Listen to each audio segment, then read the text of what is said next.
ക്ഷമിക്കണം. പോയിപ്പോയ പ്രതാപങ്ങളുടെ ഹാങ് ഓവറിൽ നടക്കുന്ന ഒരു തിരുമേനിക്കുട്ടി എന്നുള്ളതിൽ കവിഞ്ഞ് രാധയെക്കുറിച്ച് എനിക്കൊന്നും അറിയില്ലായിരുന്നു. വാരിക ചോദിച്ചപ്പോൾ കുട്ടി എഴുതിയ കവിത ഇതിലുണ്ടാവുമെന്ന് തീരെ കരുതിയില്ല. കവിത ഞാൻ വായിച്ചു. താരങ്ങൾക്ക് നൽകിയ അഞ്ജലി സങ്കല്പവും ആരോരും അറിയാത്ത മനസ്സിൻ്റെ ഭാവവും ഇഷ്ടായി, ഒത്തിരി ഇഷ്ടായി.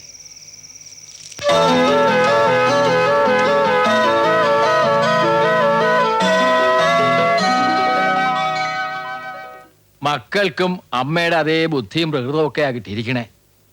അവള് കവിത എഴുത്തിലും അക്ഷരശ്ലോകത്തിലും ഒക്കെ വലിയ കമ്പുള്ള ആളായിരുന്നു. ശാകുന്തളവും മേഘസന്ദേശവും ഒക്കെ ചെറുപ്രായത്തിൽ തന്നെ ഹൃദയസ്ഥമായിരുന്നില്ലേ? പഠിക്കണ കാലത്ത് ഇക്കാര്യത്തിൽ രാധയേക്കാൾ കേമി ഉത്തരയായിരുന്നു. സമസ്യയിലെ ഞങ്ങൾ നമ്പൂരി സമുദായക്കാരുടെ ഒരു പ്രസിദ്ധീകരണ സമസ്യ, അതിൽ സ്ഥിരമായിട്ട് കവിത എഴുതുമായിരുന്നു. പിന്നെ വേളി കഴിഞ്ഞതോടെ ഒക്കെ പോയില്ലേ.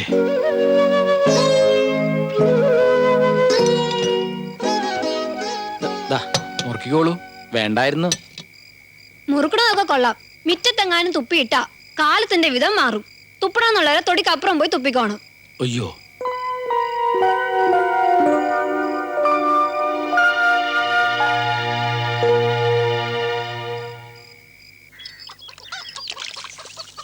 ഗിരിജക്കുട്ടി, ശിവൻ സാറിന്റെ ആഴ്ചപ്പതിപ്പ് വല്ലതും വാങ്ങി തരണോ?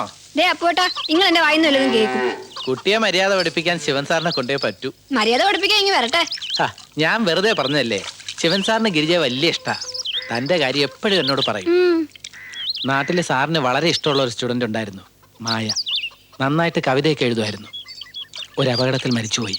ഗിരിജയെ കണ്ട ആ മായയാണ് ഓർമ്മ വരികയെന്ന് സാർ എപ്പോഴും എന്നോട് പറയും. ചുമ്മാ കള്ളം. കള്ളം പറഞ്ഞിട്ട് എനിക്കെന്ത് കിട്ടാനാ?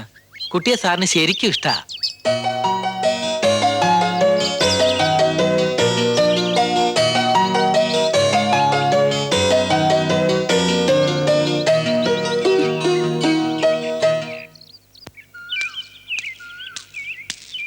ഓഫീസിന് കാവല് നിൽക്ക. വിലപിടിപ്പുള്ളിടത്തൊക്കെ ഒരു കാവല് നല്ലതല്ലേ? അമ്പലത്തിൽ പോയിട്ട് വരാണ്. എന്താ വിശേഷിച്ച്? ഇന്നെന്റെ പിറന്നാളാ. ആഹാ, ദീർഘായുസിന് വേണ്ടി പ്രാർത്ഥിക്കാം. കേറട്ടെ.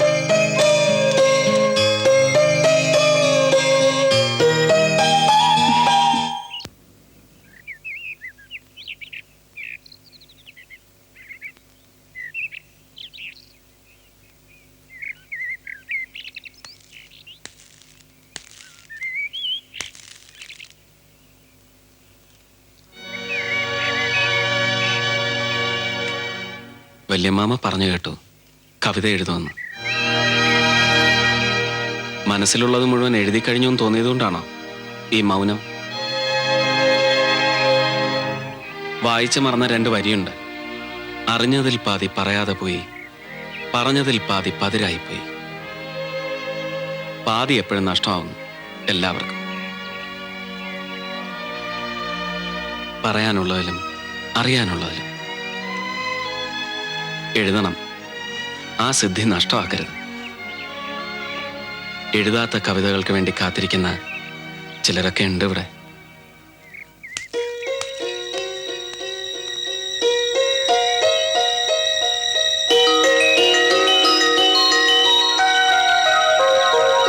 നിൽക്കൂ. മനസ്സിന്റെ ജാലകവും തുറന്നപ്പോ മൗനത്തിന് എത്ര അർത്ഥതലങ്ങൾ. ഇനി ഞാൻ കാത്തിരിക്കും. ഉത്തരയുടെ പുതിയ കവിതകൾക്കായി എഴുതണം ഇനി.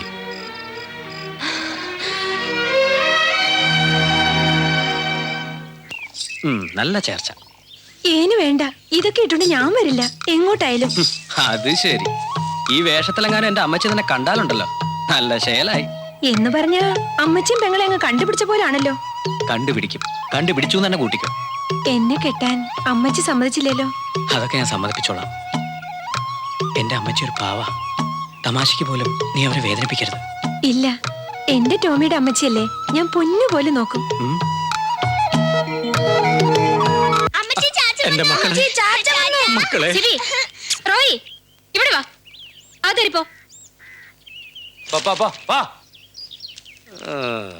കുഞ്ഞോമാച്ച, കുട്ടികൾക്ക് അവരുടെ ചാച്ചൻ വേണം. പാപ്പച്ചിക്ക് നിങ്ങളെല്ലാരെയും. കഴിഞ്ഞതെല്ലാം മറന്ന് നന്നായാൽ അവന് കൊള്ളാം. എടാ, ഇനി ഇങ്ങനെ വല്ലതും ഞാൻ കേട്ടാൽ. ഇല്ല ഇല്ല അപ്പച്ച ക്ഷമിക്കാം. മതി മതി മതി മതി മതി. അവന്റെ കോലുപിടുത്തം പോടാ.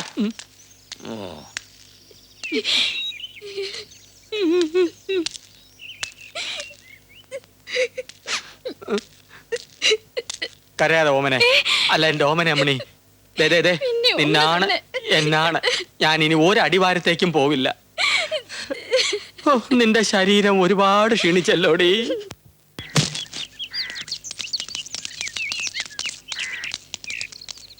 ഏതു മറ്റവനാടാ എന്റെ വിത്തും നെല്ലുമൊക്കെ എടുത്ത് പുറത്തിട്ടത്? ആ ഞാനാ. വേഗം എടുത്ത് മാറ്റിയില്ലെങ്കിൽ നാട്ടുകാർക്ക് എടുത്ത് വീതിച്ചു കൊടുക്കും. എങ്കിൽ അതൊന്ന് കാണണം. കാണാനൊന്നുമില്ല. സർക്കാരിന് വാടകയ്ക്ക് തന്നിട്ടുള്ള ഓഫീസ് നിങ്ങളുടെ സ്വകാര്യ മുതൽ സൂക്ഷിക്കാനുള്ളതല്ല. എടുത്തു മാറ്റാൻ 1 മാസത്തെ അവധി തന്നല്ലേ നിങ്ങൾ എടുത്ത് മാറ്റിയ. എടാ പുല്ലേ നീ. ഏയ് വേണ്ട തോമാച്ച. എടോ കൃഷി ഓഫീസറെ, ഞങ്ങൾക്കിട്ട് ഞൊട്ടിയിട്ട് താനിവിടുന്ന് മിടുക്കനായിട്ട് പോവാന്ന് കരുതണ്ട. ഒന്നുറങ്ങിയാലേ രാത്രി തീരത്തില്ല. നമുക്ക് കാണാം. വാടാ. ഓ, സാറെന്താ ഒന്നും മിണ്ടാതെ അവന്മാര് പറയുന്നത് കേട്ടങ്ങനെ നിന്നിളഞ്ഞത്? ഞാൻ വിചാരിച്ച അവന്റെ പല്ലടിച്ച് താഴെ ഇടുന്നു. എന്റെ ശങ്കരേട്ടാ, ഞാൻ ഇതുപോലെ ഒത്തിരി എണ്ണത്തിന്റെ പല്ലടിച്ച് കൊഴിച്ചാ ഇങ്ങോട്ട് പോകുന്നത്. അടിച്ചും തൊഴിച്ചും മതിയായി, മടുത്തു. അതുകൊണ്ടായി മലമൂട്ടിലോട്ട് പോകുന്നത്. ഇവിടെ മര്യാദയ്ക്ക് ജീവിക്കാൻ അനുവദിക്കത്തില്ലെന്ന് വന്ന എന്താ തല്ലാനാ മറ്റാണോ? ശിവേട്ടൻ എന്തിനാ വെറുതെ തൊമ്മിച്ചോടും മക്കളോടും ഒക്കെ വർത്തമാനത്തിന് പോയത്? ഒരു ജാതി മനുഷ്യന്മാരാ അവരൊക്കെ. എന്താ എന്താ എന്താ വിളിച്ചത്? ശിവേട്ടാന്ന്. ശിവേട്ടനൊക്കെ നയന്മാരല്ലേ, ഞാനും നായരാ. എന്നെ കണ്ട കടിച്ചു കയറാൻ വരുന്ന താനെന്താ ഒരു സോപ്പിടിയിലുമായിട്ട്? പുതിയ പരിപാടിയെല്ലാം ഒപ്പിച്ചു വെച്ചിട്ടുണ്ടാ? എന്നും ഇങ്ങനെ കടിച്ചിറങ്ങുന്ന ശരിയാവോ?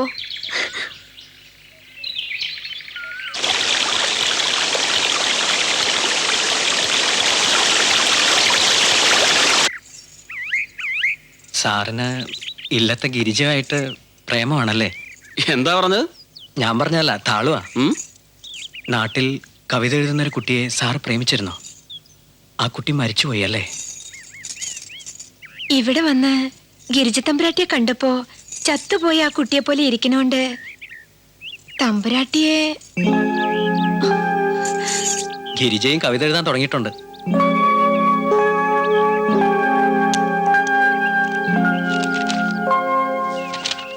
ഇത് എഴുതിയ ആള് തന്നെ വായിക്കുന്നതാണ് അതിന്റെ ഒരു ശരി. വായിച്ചു, ധൈര്യമായിട്ട് വായിച്ചു. ഒന്നാം കൊമ്പത്ത് വന്നിരുന്നൊരു പുന്നാരക്കിളി ചോദിച്ചു, കൂട്ടിനിലങ്കിളി ചെങ്ങാലി പെങ്കിളി കൂടുമിട്ടിങ്ങോട്ട് പോരാ.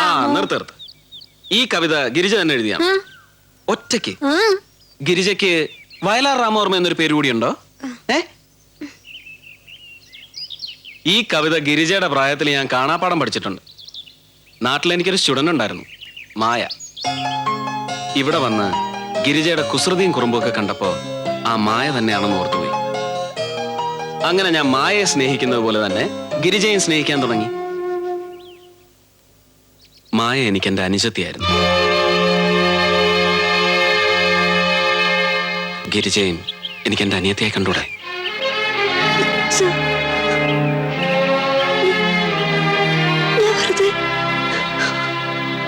ആരുമില്ലാത്തൊരു പെണ്ണ. ആരാ പറഞ്ഞ ഗിരിജയ്ക്ക് ആരുമില്ലാന്ന്? ഉത്തരേടത്തി, രാധേടത്തി, വല്യമ്മാമ, പിന്നിപ്പോ ഏട്ടനായിട്ട് ഞാനും. പോരെ, ചെല്ല.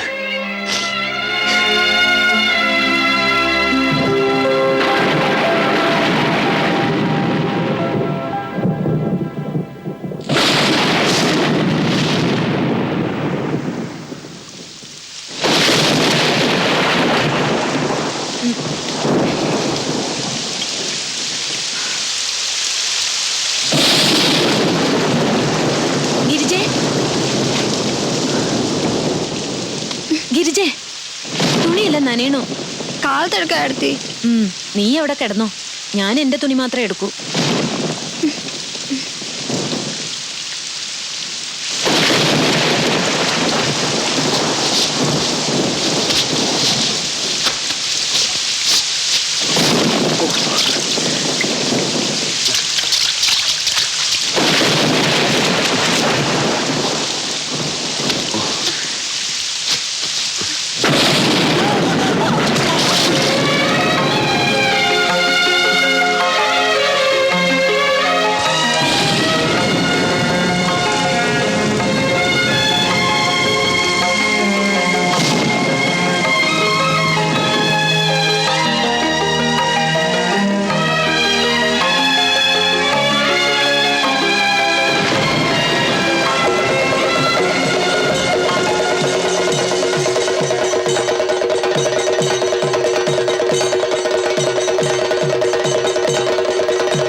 ഒന്നും കരുതിക്കൂട്ടിയായിരുന്നില്ല, സംഭവിച്ചുപോയി. ഇന്നലെ പറയാൻ മറന്നുപോയ ഒരു കാര്യം, എനിക്ക് ഉത്തരേ വേണം. എന്നോടൊപ്പം മരണം വരെ. ഒരു താഴ്ന്ന ജാതിക്കാരന്റെ ഭാര്യയാവാൻ മടിയില്ലെങ്കിൽ ഒരുങ്ങിക്കോളൂ. വലിയ ആർഭാടമൊന്നുമില്ലാത്ത ഒരു താലികെട്ടിന്.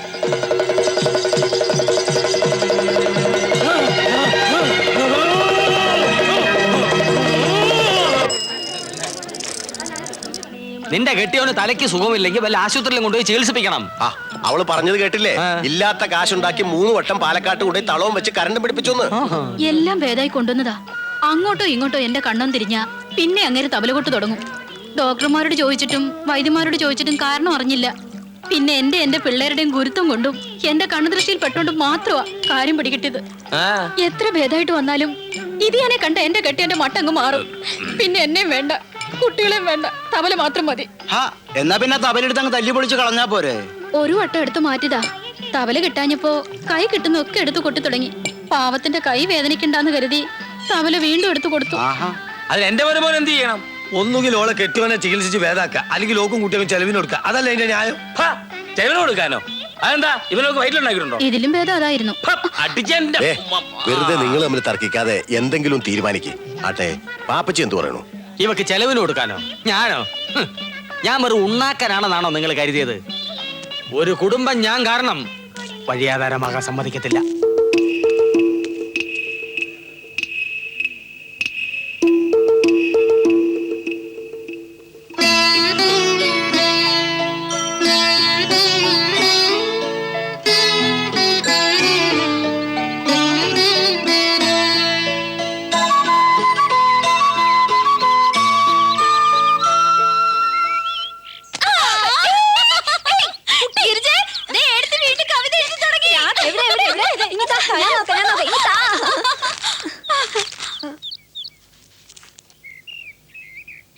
അനുഭൂതി തഴുകി ആദ്യവർഷമേഘം.